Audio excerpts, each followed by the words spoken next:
In today's video, I'm going to teach you how to protect your sensitive data by creating a data loss prevention policy for endpoints and Microsoft Copilot Chat using Microsoft Purview. To get started, open the Microsoft Purview portal in your web browser by going to compliance.microsoft.com. Once the page loads, sign in with your administrator account. This is where you'll manage Oceania's compliance settings and create the policy that helps prevent sensitive information from being shared in the wrong place. After you're in the portal, look over to the left-hand navigation menu. Scroll down until you find the Data Loss Prevention section. Expand it, and then select Policies. This area is where you can view existing DLP policies or create a new one from scratch. At the top of the page, click Create Policy. This opens the policy setup wizard, which will guide you through the full configuration process step by step. Next, choose the policy template that best fits your organization's needs.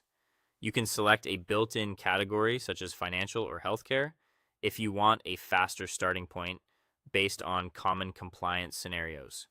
If you need more flexibility, choose custom to build the policy yourself. When you've made your selection, click Next. Now give your policy a clear name and add a short description.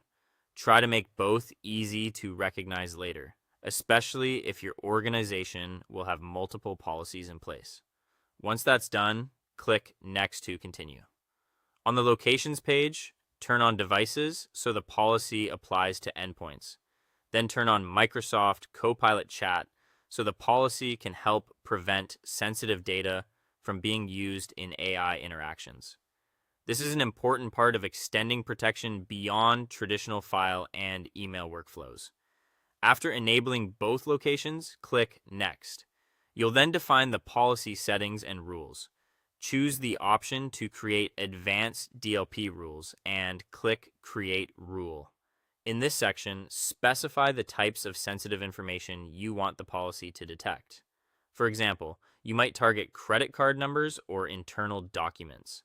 This is the part that determines what content will trigger protection. After that, configure the actions for the rule. Set it to block users from sharing the sensitive data.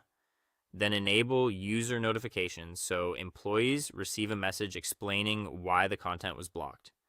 This helps users understand the policy and reduces confusion when something is restricted. Finally, review and deploy the policy. You can choose to test it first in simulation mode if you want to validate how it behaves before full enforcement, or you can turn it on right away.